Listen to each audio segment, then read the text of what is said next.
Bonjour à tous et bienvenue dans un nouvel épisode de Bidon Collé. Aujourd'hui, je suis avec Noah et on va parler d'une nouvelle grosse équipe, c'est-à-dire Lidl Trek. Lidl Trek. En effet, Boris, alors bonjour à tous, on y va. Ouais. Alors Noah, on va commencer comme d'habitude par le feedback de la saison passée. Donc, est-ce que tu as une note pour moi? Moi, la note, je mettrais 7,5. Je trouve que l'équipe a fait une bonne saison. Ils ont 27 victoires. Ils sont cinquième au classement UC par équipe. Voilà, des victoires sur divers terrains avec quand même pas mal de coureurs. Je pense qu'il y a 10 coureurs différents qui gagnent. Donc, moi, 7,5, je trouve ça très correct. Et toi, ta note? Moi, je mettrais un 7 parce que je trouve que même si beaucoup de coureurs ont gagné, je trouve que certains ont été vraiment à un très grand niveau, comme par exemple Mats Pedersen qui gagne sur 2 grands tours, qui a fait un podium sur le Tour des Flandres. Euh, voilà, quatrième de Paris-Roubaix aussi. C'est quand même un très très bon coureur. Skelmos aussi qu'on a découvert vraiment pour ceux qui ne le connaissaient pas encore. Comme dit Pedersen, c'est un grimpeur, un Flandrien dans un corps de grimpeur. Donc vraiment très très Mhm. beau coureur, gagné le Tour de Suisse. Un peu déçu de Stuyven, un peu déçu d'Edward Theuns et autres. Mais voilà, je pense que ça reste quand même une très bonne saison. Quel a été pour toi Mhm. le fait marquant de l'année? Le fait marquant, bah, moi je dirais que c'est la victoire de Pedersen sur la Bremer Classic, parce que bon, il était fort, on le savait, mais la manière dont il a gagné pour un sprinter dans le final, partir comme ça d'assez loin, revenir sur les derniers échappés dans le dernier kilomètre et gagner de cette manière, j'ai trouvé ça super impressionnant et c'est le plus beau final presque pour moi de l'année. Ouais. Vraiment, allez, en parlant du dernier kilomètre, j'ai vraiment trouvé ça incroyable. Moi, j'ai adoré. T'as bien Ouais, aimé? ouais, bah, j'ai bien aimé aussi, oui. Puis moi, j'ai aussi bien aimé la découverte de Thibaut Ness, qui a fait une première grosse saison professionnelle, 2 victoires, c'est déjà vraiment pas mal. Et puis, il y a quand même des coureurs en général qui étaient présents, comme Alex Kirch qui est toujours là. Puis il y a même les deux Lettons qui sont aussi toujours Mhm. présents. Enfin voilà, c'est Moi, un. si je dois noter allez, quelque chose, je suis un petit peu déçu, c'est Quinn Simons. Ouais. Il a gagné, certes, mais sur certaines courses, allez, je le trouvais un peu en dessous de son niveau. Je vais pas dire qu'il ne confirme pas, mais voilà, j'espère que la saison prochaine, il pourra un peu plus se montrer que cette saison. Ouais, C'est le tout à petit point fait. négatif que je trouve. Et puis aussi, un qui a bien couru, c'est Chicone. Cette année, il a aussi gagné à un très grand niveau. Donc voilà, moi je pense que c'est un peu le feedback de l'année passée. Je ne sais pas si tu veux encore rajouter sur cette partie-ci. Non, c'est assez complet, mais voilà, comme on vient de le dire, voilà, il y a pas mal de coureurs qui ont gagné, des trucs positifs ou négatifs, mais non, c'est complet. Ouais. Alors l'arrivée de Lidl a fait que ben, cette équipe-là a eu un nouveau gros gros budget et on va voir ce qu'ils en ont fait cet été. C'est parti, on regarde les transferts. Bah oui, en effet, il y a quand même eu pas mal de changements dans l'effectif, dont 11 départs ici. Est-ce qu'il y a un coureur qui part que tu voudrais mettre en avant? Ben voilà, il y a Galopin qui prend sa retraite, il va comme DS chez Lotto, donc il a quand même fait une longue carrière, il est pro depuis 2008, donc assez longue carrière et belle carrière. Il y a notamment Tibéri qui est parti en cours de saison, Ouais, qui est parti au mois d'avril. Il y a Elisson notamment qui va chez Cofidis. Je sais ouais, pas tout si tu à as d'autres fait. coureurs que tu aimerais bien citer qui partent. Bah, je pense que Lipins, qui était là depuis un petit temps, qui part, c'est un cours assez rapide et qui est bah, malheureusement va à la concurrence. Mais je pense que ici, c'est pas vraiment les départs qui sont impressionnants, c'est surtout les arrivées. Et voilà, si tu es d'accord, on va directement parler de Tao Gegenhardt. Et oui, une grosse arrivée. Il vient de chez Ineos. Il arrive là, vainqueur du Giro. Je pense que c'est le nouveau vrai leader de la Trek pour les grands tours. Je pense même qu'il fera le Tour de France Ouais. comme leader. Voilà, après, il y a un grand panel d'équipiers qui vient. Tim de Klerk, Sam Oomen, Badjoli. Carlos Verona aussi, hein, très bon Ouais. grimpeur qu'on a longtemps annoncé du côté de chez Quickstep. Je pense qu'il va faire un bien Mhm. fou pour Tao Gegenhardt et aussi pour Skelmos sur la Volta. Mhm. Ouais, Fabio Felline aussi. Ouais, Je pense que qu'il vient de chez Astana, qui peut apporter pas mal aussi, même en montagne comme équipier. Voilà. Et puis, au niveau du sprint, il y a un arrivant, je sais pas si tu veux le ouais, citer. Jonathan Milan. d'ailleurs, je sais pas, ça, pour moi, il était très très rapide cette année au Giro et il va refaire le Giro cette année. Mais est-ce que tu le verrais comme poisson pilote avec Pedersen ou tu penses qu'il va chaque fois, ils vont avoir chacun leur programme de leur côté? Je pense qu'ils vont plus avoir leur programme de leur côté, ou s'ils sont ensemble, je pense que Pedersen sait choisir ses étapes et dire qu'il aimerait bien performer sur une course ou un parcours qui lui convient mieux. Et je pense qu'il n'aura pas de difficulté à lui se mettre à la planche pour Milan si c'est vraiment un sprint pur qui pourra mieux convenir à Milan, un peu à l'instar de Van Aert avec la porte ou autre. Donc je pense que cela peut marcher, Pedersen, Milan ensemble. Maintenant, je pense que c'est pas non plus dans l'intérêt de l'équipe de les mettre ensemble, tant il y a de qualité chez les deux coureurs. Oui, surtout qu'on a quand même l'habitude de voir Pedersen emmené par Stuyven, par Mhm. exemple. Et ici, ben, Milan vient avec Consonni aussi, qui arrive comme équipier et qui a été un des meilleurs poissons pilotes dans le passé pour Viviani. Donc voilà, moi je pense qu'ils vont avoir chacun leur programme. D'ailleurs, c'est la Mhm. preuve, le Tour d'Italie est pour Milan et le Tour de Mhm. France et la Vuelta pour Pedersen. Donc voilà, je ne sais pas s'il y a encore d'autres coureurs que tu voudrais mentionner. Ben, je l'ai dit tout à l'heure, mais Badjoli, Ouais, je pense que on a vu au début, quand il était chez Quickstep, le talent de ce gars-là. Et je pense que dans une équipe comme Trek, une équipe où, en fonction des programmes, une équipe qui aime bien aller chasser les étapes, aller chasser les victoires, et qui donne des fois la chance à plusieurs coureurs avec souvent de très bonnes tactiques, je pense que ça peut lui convenir, même si des fois il peut donner un coup de main comme équipier, ça peut lui convenir certaines courses d'être leader, en tout cas d'être une carte dans la tactique Trek. ouais, bah, allez, c'est une grosse pioche parce il sort d'une grosse saison. À mon avis, il vient sous un fameux contrat parce que faire deuxième de Lombardie, des victoires pendant l'année, etc. Très très bonne pioche et surtout, bah, c'est quand même une équipe qui a une culture italienne hein, avec l'ancien sponsor qui était Mhm. Segafredo et donc la structure de l'équipe c'est assez important. Et puis, bah voilà, moi je pense qu'on a un peu tout dit sur les transferts arrivants. Et si tu es d'accord, on va passer à une grosse question.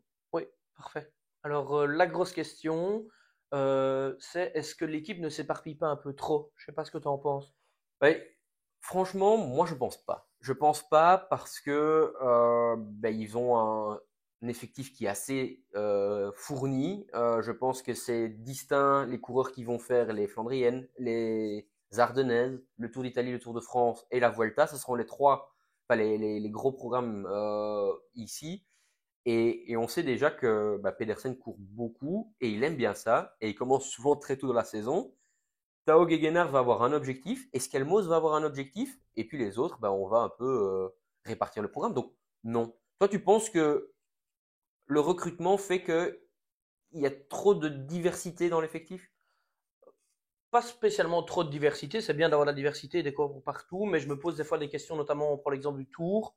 Euh, je pense qu'il peut avoir quelques petits problèmes de cohabitation entre un Tao Gegenhardt avec qui on va mettre une équipe, des équipiers, et un Pedersen qui est souvent accompagné d'un Stuyven ou autre. Alors je pense, je l'ai dit tout à l'heure, mais comme Jumbo avec Wout van Aert, que Pedersen peut jouer un rôle Wout van Aert, donc même dans le, allez, même pour Tao, ça peut être un avantage d'avoir un Pedersen, que ce soit pour le placement ou dans certaines étapes qui ne convient pas trop à Pedersen, etc., mais pour le placement simplement avant les bosses ou avant l'école. Mais je pense qu'il faut bien choisir et je pense que Pedersen sait quand même se débrouiller seul. Donc je pense que ce serait peut-être une erreur de mettre trois gars pour Pedersen alors qu'un gars ou deux, ça serait pour moi suffisant en laissant de la place pour Guggenhardt. Maintenant, voilà, on sait aussi que c'est une année olympique et que voilà, faut voir quels gars seront pour le Tour de France ou Ouais, tout pas. à fait. Ouais, après, si tu me disais qu'il y avait Vingegaard ou Pogacar dans l'équipe, je te dirais que toute l'équipe doit être dédiée à lui. Mais quand tu joues un podium, je pense que c'est bien d'avoir une équipe.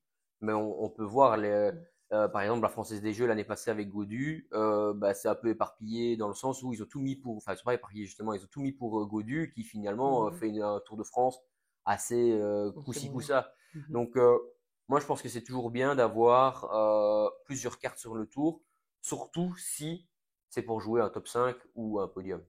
Ouais, c'est sûr, c'est sûr. Maintenant, On verra un petit peu comment cela fonctionne. C'est vrai que Trek a annoncé les programmes tôt. Maintenant, on le sait bien, allez, ça peut changer. Mais voilà, je trouve ça bien d'avoir Ruggenhardt dans cette équipe qui, malgré de coureurs de qualité exceptionnelle, manquait peut-être d'un vrai leader de grand tour, de course par étape.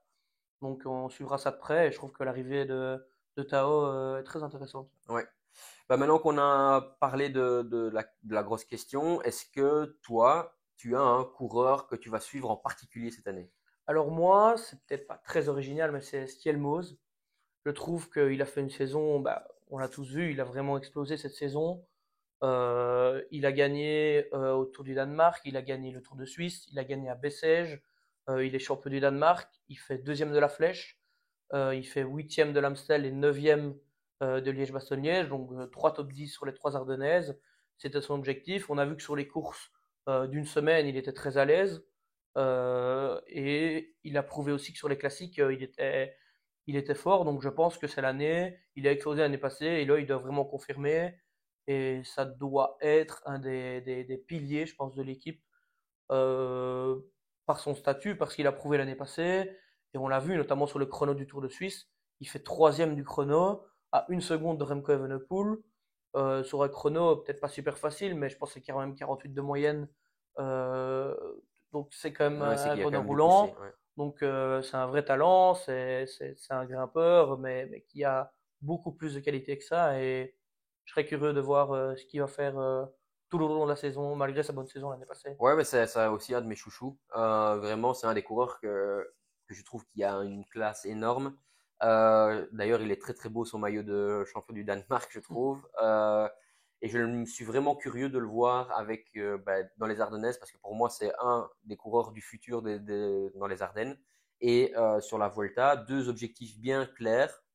Et je pense que c'est plus simple que d'avoir dès le début de la saison planifié ses objectifs Mhm. que malheureusement l'année passée il a un peu couru partout. Même, et d'ailleurs on l'a senti que sur la fin il était un peu Un peu juste. sur les rotules. Donc voilà, moi je trouve ça très très bien. Et attention, au championnat du monde, qui est un parcours très dur, à Zurich, ben, je pense qu'il peut aller titiller les tout meilleurs, même si ça va être difficile d'aller chercher les Pogacar et Remco Evenepoel. Mhm. Et sinon, toi, tu as un coureur que tu aimerais bien suivre Ouais, ben moi c'est Jasper Stuyven, vainqueur d'un monument il y a quelques années en gagnant Milan-San Remo. Il a déjà gagné des très très belles courses comme Kuurne, Bruxelles-Kuurne par exemple. C'est un des coureurs qui a fait le plus de top 10 au Tour de France sur des étapes sans avoir jamais gagné une étape. Donc j'aimerais vraiment que cette année il soit vraiment au niveau supérieur, soit dans les Flandriennes, soit bah, peut-être sur un grand tour. J'ai vu qu'il allait faire le Giro cette année. C'est vraiment bien parce que je trouve qu'il a besoin d'un peu de changement. Il était un peu dans la routine. Et puis après, je sais qu'ils ont une très très bonne entente avec Pedersen, mais je trouve qu'il a un talent supérieur et donc il ne doit pas tout le temps se dévouer pour les autres. Et je trouve que ça, c'est vraiment bien. Il va avoir Jonathan Milan avec lui, mais je pense qu'il passe un peu mieux les bosses que Jonathan Milan. Et donc, du coup, il pourra être là aussi dans les arrivées un peu plus sélectives, on va dire. Voilà, moi j'aimerais bien vraiment qu'il gagne un Van Game, un E3 ou peut-être un à travers la Flandre cette année. Mhm. Ouais, coureur très complet. Bah, quand on gagne Milan-San Remo, il n'y a pas de secret. Une course de près de 300 km et un monument. Maintenant, c'est vrai, je vais pas dire qu'il lui manque la grande course parce qu'il a gagné San Remo, mais il lui manque peut-être la grande classique flamande parce que c'est quand même un Flandrien et pétri de talent. Donc, je pense, c'est vrai que le voir gagner, moi j'aimerais bien ce record Game. Ouais. Ben ça, un coureur, allez, c'est vraiment chouette. Hein, ce serait la course qui pour moi lui convient le mieux parce que c'est plutôt tactique, c'est plutôt de les bordures. Et quand il a gagné Kurn, il était parti de très très loin. Voilà, moi je pense que, allez, s'il y arrive, ce serait très très bien. Dernière question, Noah. Pour toi, Lidl Trek réussit sa saison 2024 si. Alors moi, je vais dire deux choses. Pour moi, ça sera réussi si ils font une très belle campagne de classique, que ce soit sur les Flandriennes ou sur les Ardennaises avec Skelmose, et un podium sur un grand tour avec Tao. Ouais, Je ce pense serait. que ça doit être possible. Maintenant, le podium, tout le monde veut être sur le podium, et malheureusement, il n'y a que trois places. Mais un Tao qui a une équipe dévouée pour lui, Il a déjà été très fort. Le changement d'équipe, ça peut faire beaucoup aussi.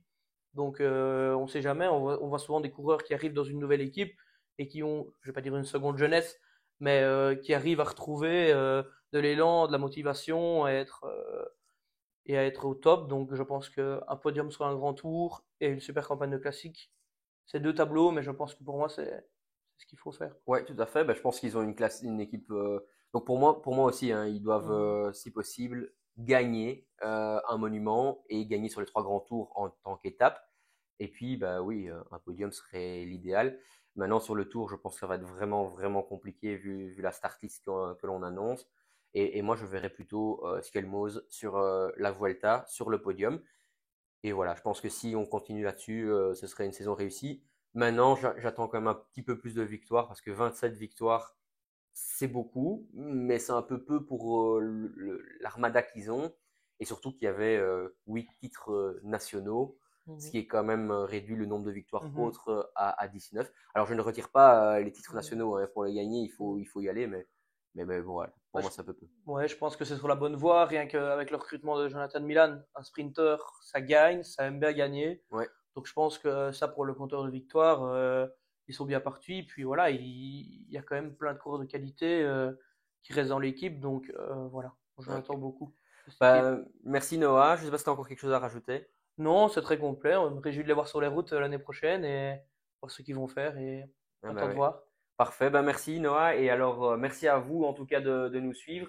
N'hésitez toujours pas à mettre un pouce bleu et à nous suivre pour plus d'épisodes. Merci beaucoup. Merci beaucoup. Au Ciao, revoir. ciao.